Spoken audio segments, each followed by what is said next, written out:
Hello everyone, finally আমরা অনেক দিন পর ফ্যামিলির সবাইকে নিয়ে চললাম একটা নতুন ট্রিপে। আর আজকের ড্রিম ডেস্টিনেশন হচ্ছে আমাদের সুন্দরবন। তো চলো, যেতে যেতে অনেক কথা হবে।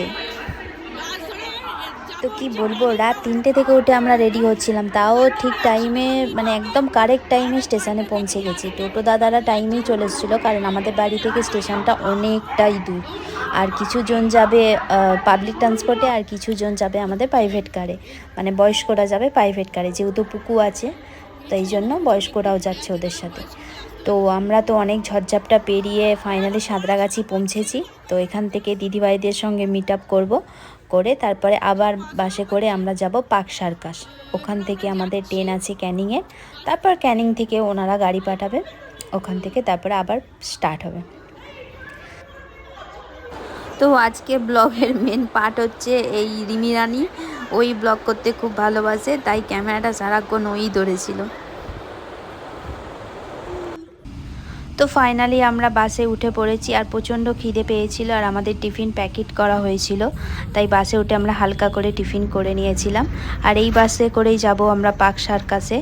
আর যেহেতু জানা গেটে দিদিভাইরা দাঁড়িয়ে আছে, তাই ওদের সঙ্গে মিট করে আমরা যাব পার্ক সার্কাস। তো ওখানে শর্ট ভিডিওটা নিতে পারিনি।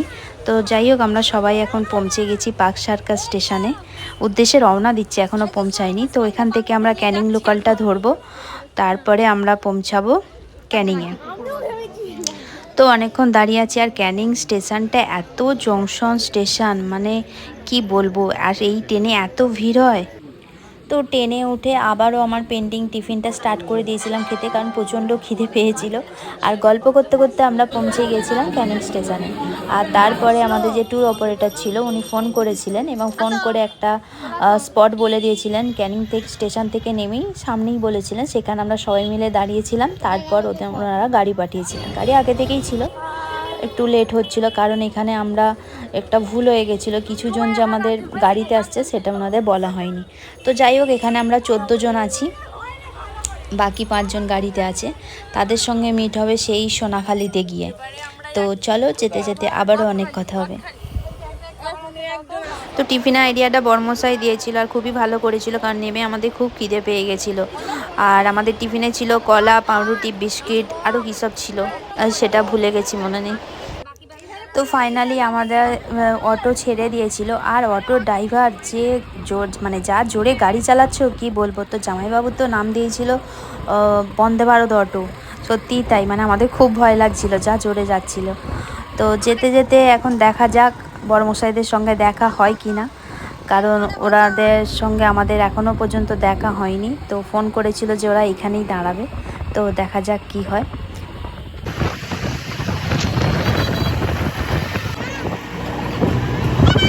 তো ওদের সঙ্গে তো আমাদের দেখা হয়েছিল, কিন্তু ওদের গাড়ির কাঁচ দেওয়া ছিল, তাই আমাদেরকে দেখতে পাইনি। আমরা ভেবেছিলাম আমাদেরকে দেখতে পেয়েছে, বাট পাইনি। আর এই যে বরমশাইরা এলো, এর একটা বড় ইতিহাস হয়ে গেছে, সেটা পরে বলবো। তো যাই হোক, এই হচ্ছে আমাদের বোট, আর এই হচ্ছে আমাদের সব কুঁচো কাঁচা। এবার খুব এক্সাইটেড ওরা বোটে ওঠার জন্য। তো যাই হোক, ওখানে অনেক ক্লিপ বাদ চলে গেছে। আমরা বোটে উঠেই পেয়ে গেছিলাম ওয়েলকাম ড্রিঙ্কস, সবার জন্য ছিল ওয়েলকাম ড্রিঙ্কস। আর টিফিনে ছিল লুচি, আলুর দম আর মিষ্টি। সরি, লুচি না, এটা মনে হয় কচুরি ছিল, ভুলে গেছি কী ছিল।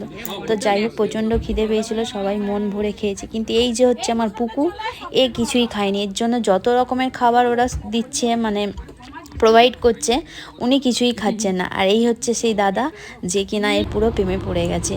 যেহেতু অনেকটা জার্নি করেছে সবাই, তাই একটু সবাই বোর্ডের নিচে এসে শুয়ে পড়েছিল। আর এই দেখো, পুকুর ঠান্ডার হাওয়া খেতে খেতে ঘুমাচ্ছে। তো এবার তোমাদের বলি গন্ডগোলটা কি হয়েছিল। আমি বড়মশাইকে ভুল করে সোনাখালির জায়গায় বলে দিয়েছিলাম গদখালি।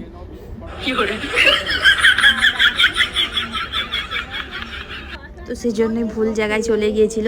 তো আবার অনেকটা লেট হয়েছে ব্যাকে আসতে, প্রায় 20 কিলোমিটারের ওপর চলে গিয়েছিল। তো যাই হোক, এরকম শান্ত পরিবেশে কেই বা রাগ করে থাকতে পারে। তো আমাদের গাড়ি পার্কিং করেই আমরা বোটে উঠে এরকম সুন্দর মুহূর্তে এনজয় করতে করতে একদম চলে গেছিলাম আমাদের ড্রিম ডেস্টিনেশন সুন্দরবন। এটাও সুন্দরবন পড়ছে, বাট আমাদের প্রপার জায়গাতে না। তো যাই হোক, অনেক গল্প করতে করতে আমাদের জন্য চলে এসেছিল ফিশ ফ্রাই। হ্যাঁ, আমুদি ফিশ ফ্রাই। আর এখানে খেয়ে শেষ করছে, মানে পরস্পর পরস্পর, যেহেতু আমাদের আসতে অনেকটা লেট হয়ে গেছে, কিন্তু খাবারের মেনু তো আর চেঞ্জ করা যাবে না, তাই চলছিল পর্ব। আর এই দেখো, খালি শুয়ে পড়ছে। তো প্রকৃতি অনুভব করতে করতে আমরা চলে এসেছিলাম লাঞ্চে। আর আজকে লাঞ্চে ছিল এলাই পেপার, ছিল ভেটকি, পাবদা, অনেক রকমের আইটেম। আর খাবারগুলো ছিল মানে জাস্ট মাইন্ড ব্লোয়িং, কোনো কথা হবে না, কোনো রিচ ছিল না। তো সবাই খাবারগুলো খুব তৃপ্তি করেই খেয়েছেন। এখানে একটাই নিরামিষ। লাঞ্চের শেষে এবার আমাদের জন্য যে স্পটগুলো অ্যারেঞ্জ করা হয়েছিল, স্পটগুলো ঘুরে দেখার জন্য আমরা একটা টোটো বুক করে নিয়েছিলাম। যেহেতু দিদা বয়স্ক ছিল এবং ওখানে অনেকজনেরই পায়ের সমস্যা ছিল, তাই একটা টোটো বুক করেছিলাম ওদের জন্য। তো এখান থেকে আমরা এখন যাচ্ছি রবীন্দ্রনাথ বাংলোতে। তো এখানে পরিবেশটা না জাস্ট কোনো কথা হবে না। এই দেখো বোম্বলের বউ। আর এই হলো আমাদের টিম। এখানে কিছু মেম্বার আছে, আবার কিছু মেম্বার সব এদিক ওদিক ঘুরতে চলে গেছে। তারপরেই ওখান থেকে আমরা চলে এসেছিলাম বেকন বাংলো। এটা হচ্ছে বেকন বাংলো। তো এইখানে আমি যাইনি। এখানে আমি, আমার বর্মশাই, পুকু আর বাবাই দাদা, এরা আমরা যাইনি, কারণ আমাদের কিছু প্রাইভেট কাজ ছিল, তাই আমরা যাইনি। জানি না ক্যামেরাটা কে ধরেছিল। তো যাই হোক, সত্যি বলতে না, এইরকম প্রকৃতিটা ফোনেতে যতটা ক্যাপচার করা যায়, সামনে থেকে সেই অনুভবটা, মানে অনুভূতিটা সম্পূর্ণ আলাদা। কারণ সামনে থেকে যে প্রকৃতিটাকে অনুভব করা যায়, সেটা ফোনেতে হয় না। তো যতটুকু মানে আর কি শো করানো যায় ততটুকুই করানো হয়েছে।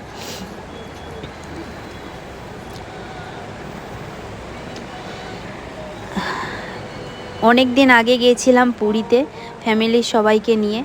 তো আবার অনেক দিন পর এলাম সুন্দরবনে, কারণ আমরা তো প্রায় এদিক ওদিক চলে যাই, ফ্যামিলির লোকজনরা যেতে পারে না।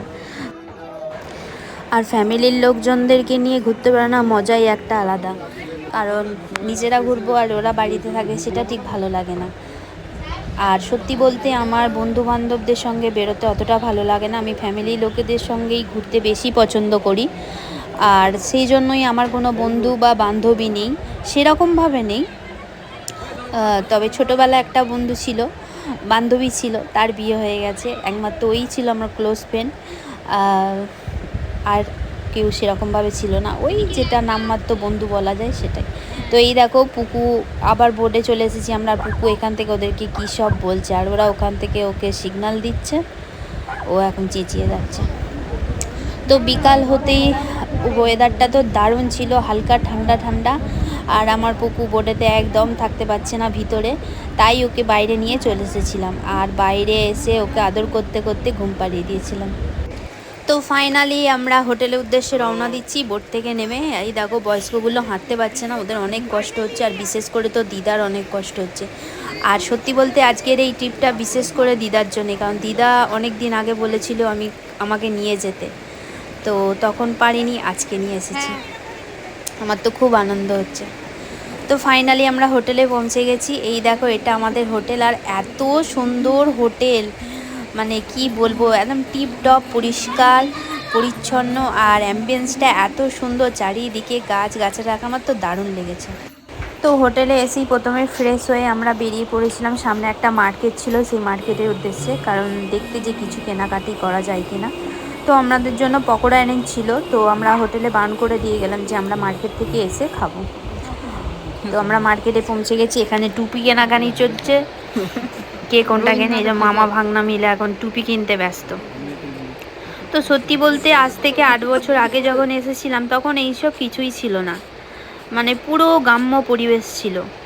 আর এই হচ্ছে সেই S2 হোটেল, যেখানে আমরা 8 বছর আগে এসেছিলাম। তখনও বর্মশাই এসেছিল, তখন সম্পর্কটা অন্য, এখন অন্য। তো যাই হোক, তারপরে আমরা আবার হোটেলে চলে আসি। এসে আমাদের জন্য পকোড়া ছিল, সেগুলো নিই সবাই মিলে। আর এখানে আমরা ঝুমুর নাচ দেখতে ব্যস্ত হয়ে পড়ি, কারণ এটা হোটেল থেকে অ্যারেঞ্জ করা হয়েছিল। আর এই ঝুমুর নাচটা এখানকার হচ্ছে একটা মানে কি বলবো, স্পেশাল। কারণ এখানকার মেয়েদের কাজ হচ্ছে এটাই, এরা এরকম আনন্দ দিয়ে থাকে।